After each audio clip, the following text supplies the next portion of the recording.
it was a great time. So, yeah, that was the maple season. And what I always get is, Dan, is it true that you met Pete Seeger? You took Pete Seeger on a canoe trip. Yes, it's true, ladies and gentlemen. This is back in 1994. And we got this call from Mike Kaplan, who was, at that time, he was head, I think, of the Friends of the Crooked River, which is an organization still around that promotes the Cuyahoga River. And Mike says, listen, Pete Seeger's has agreed to perform at the Cuyahoga Valley Festival, Folk Festival. Now, you see, in the 1980s, what was in the Cuyahoga Valley National Recreation Area hosted the National Folk Festival. You get to do that. If you're chosen as a site, you get to do it 3 years in a row. Well, it's so successful that the Park Service kept it going for several years after that as the Cuyahoga Valley Festival. So they said, Pete has agreed to come, but Pete, who you may know, he was very active on cleaning up the Hudson River with his sailing boat, the Clearwater, and so forth. And he was very interested in seeing what's going on with this Cuyahoga River. You hear about catching on fire and all this. So Mike says, if we can take Pete around around the Cuyahoga, he'll come and play this. So it says, would you guys be able to take Pete out on the river up in the headwaters area? I said, yeah. So we did, and the van pulled up, and out comes Pete, his wife Toshi, and his grandson, Tao Rodriguez Seeger. Now, Tao had just been up all night, jamming with the amazing folk musicians that we have in the region, and so all night partying. So they had to kind of wake him up and drag him out of it. But we got in all canoes, and we were able to show Pete and Toshi and Tao all the kind of wildlife and the natural character of the Upper Cuyahoga River. It's a great thing. And it generated some local publicity, and yeah, there we were. So the really cool thing is after we got out, landed the canoes, and let me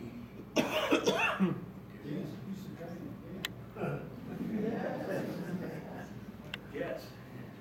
Okay. Let's see if we can get this to work.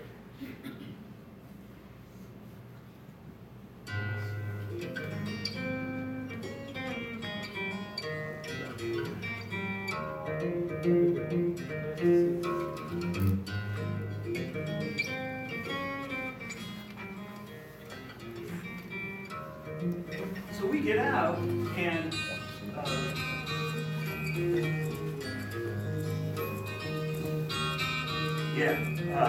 there's a social worker there, and he's got some of his clients there, and he's singing songs with them, playing guitar. Pete goes to his band, he pulls out his banjo, and just starts playing along with it. Get the buckets ready, clean the pans and gather firewood late in the winter. This is Pete Seeger's Maple Sugar Song. Warm and I'll sunny play this in a days, second. but still a cold and freezing nighttime for just a few weeks. Maple syrup time. We boil and boil and boil and boil it all day long. Till 97% of water evaporates, just like the song. When what is left is syrupy, don't leave it too long. Up the fire, maple syrup time. Okay, so Pete's just playing along with whatever they were doing. He's playing along to John Denver and Neil Young tunes, and we were wondering, looking at the social room, does this guy even know who he is? And so I says, Pete, you're here in the maple sugaring capital of Ohio, and I says, could you do your maple sugaring song? And he did. And the social worker guy hands me his guitar and says, here, you want to play along? I'm like, yeah.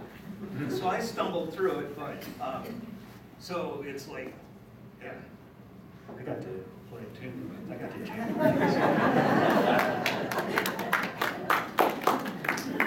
And all my many friends in the folk music circles like, gee, best. Yeah, one of the great fringe benefits of working with John Park District. So, months later, I wrote Pete a letter thanking him again for coming out to see the Cuyahoga River and to explain some of the multi-agency efforts that were being made at the time to protect the Cuyahoga. I'm going to turn that up a little bit, okay. And also to congratulate on him. He had received the Kennedy Center Honors that year, performed on PBS at the White House and whatever. And so, and says, it's March 10th, and we're starting to make maple sugar. We get the programs all lined up and everything. And so, a little while later, Pete, a few weeks later, I got a postcard back from Pete. And I think Pete was feeling age creeping up on him. Although he was 75 at the time. He had another 20 years. But there you go. So I think his wife Toshi did a little editing there.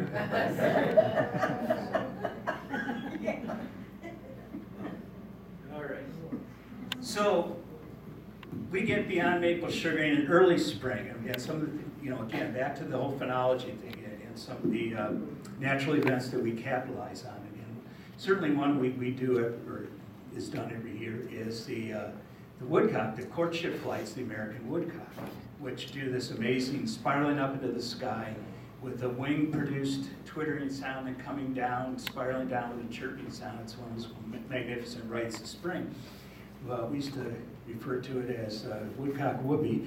Behind the bushes look at the courtship American woodcock. And we would also take people at about the same time on snipe hunts. Except we really would find the snipes, and they're doing their courtship things in the twilight sky too. So, the amphibian breeding, we would have hotline calls, put out the calls when when the salamanders were moving and the wood frogs and so forth. And later on in the spring, the gray tree frogs, which are so much fun because, come dark, the males would start trilling, and the kids with flashlights would find them and just be inches away from these tree frogs with their vocal sacs fully blown out there and tremendous. The wildflowers are spring wildflowers and all the folklore and pollination strategies attached with those, and which, by the way, our wildflowers began to recover from years of deer browsing once deer management was instituted. The bird migration, yes, participant in the whole Cleveland area has 6 weeks of bird walks on Sunday mornings and captures the spring migration from start to finish. So certainly capitalized on that as well. Now, come summer, yes, it was all those little tadpoles and larvae became toadlets and froglets and newly morphed little salamanders, and they had dragonfly. Geauga County, again, we are a biodiversity hotspot here, and with all of our headwater streams and our tremendous variety of wetland types, we have one of the highest diversities of dragonflies and damselflies in the entire state of Ohio. Some rare ones, some won state records, and so forth. And I credit Linda Gilbert, one of our naturalists, who is a co-author of the Dragonflies and Damselflies of Northeast Ohio, as being really spearheaded a lot of this.